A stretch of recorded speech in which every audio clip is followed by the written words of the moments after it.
How you doing? Pleasingly So,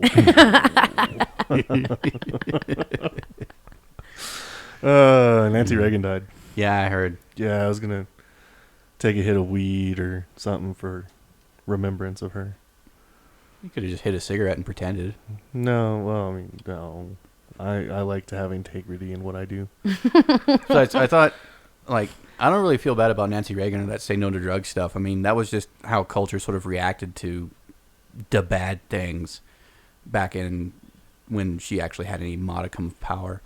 It was, that was the say no to drugs, and gays were horrible, and segregation was just beginning to, like, echo off and everything. It sounds like Trump's platform. Kind Ugh. of. Ugh. That man is the Antichrist. I'm telling you right now, like, if I find out that any of my friends are voting for Trump, our friendship is fucking over. I'm not into politics, but that man is terrifying. Well, the thing about it is, I was doing some reading up on it because Super Tuesday depressed me. Like, it sent me into a serious Like Hillary funk, and Trump are leading? Yeah, like that's it, And If you want to take a pulse of America's fucking stupidity, there you have it. So I did some research on it, and trust me, Trump may have had the public opinion for now, but he has got a serious fight ahead of him now. He's got both sides gunning for him, and once it gets down to the wire, we're going to have this guy's life under a microscope. It's going to be it's going to be all. It's put out in already front of under us. a microscope, Yeah, but and his followers don't give a shit. It's going to be forced right in front of them. Well, it's like voting for Trump is voting for a meme, not a man. Yeah, they're gonna force it in front of them like rubbing a dog's face and shit. I hope so. It's like, look at what you're doing. Like, this guy's not even a politician. He's not. I don't care if he's a businessman or not. He's not even a human being. Yeah. He's such a piece of shit. Like, I thought that McCain and Palin freaked me out. Mm-hmm. This is a whole new level of, I'm not kidding, I will leave. Well, you know how it's pretty bad when the Republican Party is looking to tap Mitt Romney to try and steal delegates away from him. Can you guys remember the last time there was any class in the Republican Party? No. Well, I mean, they always kind of operated differently. Junior. Bush Senior. Bush Jr. No. There was some class in the way that he ran his elections. No. No, he's an idiot. You misunderestimate me. I mean, not even a They word. still had some class. I mean, there wasn't all this bullshit Neither. fucking racism and like. Could you imagine if fucking if any of the past elections, if any one of them had said anything even moderately racist, like they would have been done. They would have been fucking resigned, like, conceding 2 days after making the statement that all Mexicans are rapists. All of a sudden, Trump says all Mexicans are rapists, and he's fucking leading the goddamn primary. I love how he thinks he's going to make Mexico pay for his imaginary wall. Well, no, and then Mexico was like, we don't have any intentions of giving you any money for any wall. And he's No, like, the wall just got 10 feet bigger. The quote exactly from the Mexican president is, "I ain't gonna pay for his fucking wall." Yeah. That is the quote, word for word, from what I understand. Jesus. Now, to speak about class, I have to tell you that politicians, at least in televised history, have not had any class whatsoever. Well, yeah, you're right. I mean, they rank right up there with dog shit and fucking STDs. But fucking, like, they used to pretend that they had some fucking class. Here are the two stories that I read that made me go, shit. It's been horrible from the start. Is on the first televised debate, it was Nixon and JFK. And before the debate, because neither one had ever been on television was this new thing. It was actually new to do this kind of thing, a live broadcast. JFK told Nixon before the camera started rolling that he was going to refuse makeup. And so Nixon refused makeup as well, because he didn't want to look vain in front of the populace. Mm-hmm. And then JFK went back behind the scenes and secretly put on makeup. And so that's why when you watch the televised debate, the first one with Nixon and JFK looks just fine, and Nixon is there sweating and pale and fish belly and haggard. Yeah. Now Nixon, when he was running for the campaign, it was near the end of, I believe, the Vietnam, or near the end of the Vietnam conflict. They were actually about to reach a peace accord when Nixon was running for office.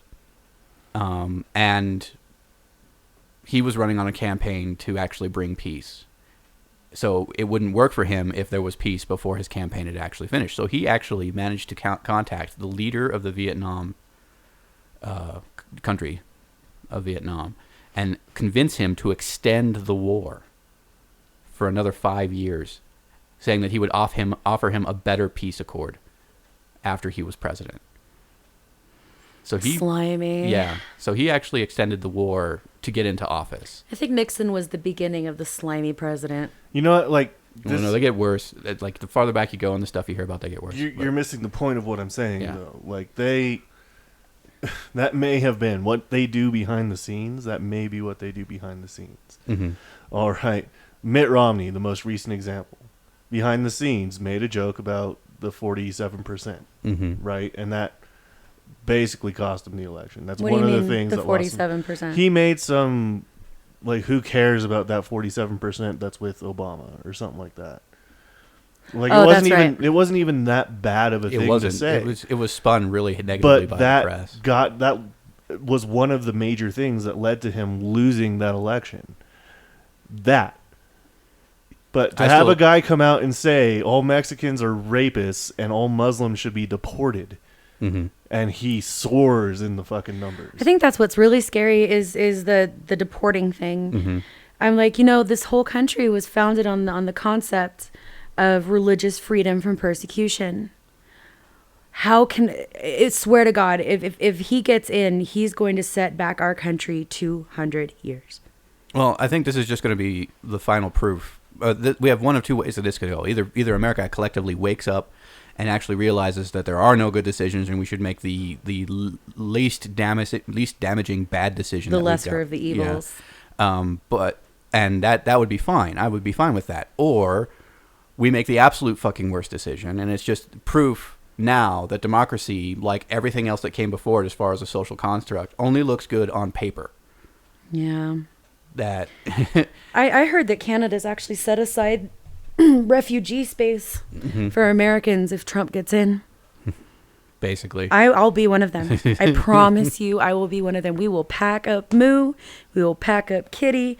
We may or may not pack up PK. And we're going to fucking Canada. I'm not staying here. You can't afford to go to Canada. We will find a fucking way. We're not going to live here if Trump is president. I'm out. I'm so out. Not a chance. We're going to get murdered. There is a way that we don't have to move to Canada. You could vote. Yeah, well. No, I mean, one vote is bullshit. And you know what? Truly, if you understand the process, our votes don't fucking matter. Our congressmen's votes matter. Our senators' votes matter. But we really don't. That's The popular vote who really they has vote nothing to for. do. No, it doesn't. No, it doesn't. There's state after state where the popular vote will be for one candidate and their representative will vote for whoever the fuck they feel like is going to line their pockets. Talking about the Electoral College, right? Like, they can vote differently from the popular vote. And sometimes do. I want to say that's not how it works, but I'm not really going to look it up. The thing about it is, the major argument I have against the one vote doesn't matter is not there are so many elections that have come down to popular elections that have come down to an even tie where one vote would have swayed it. There are, on record in political science, those kinds of elections where it has come down to one vote, but those are few and far between. The major argument is one person saying one vote doesn't matter, especially in a public forum like this where we are reaching feasibly 30 people. And Hello thank out you there. for listening. Yeah, thank you for listening. But one person saying that out to the 30 people, and you could say that you can convince maybe 10% of them.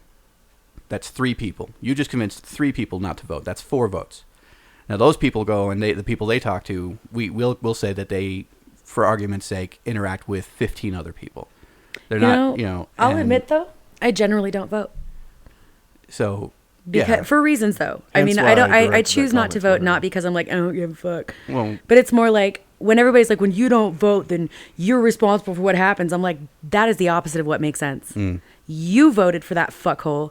You're responsible for what happened. I didn't say anything about this. But most of the time, I'm not into politics. I don't generally care. yeah.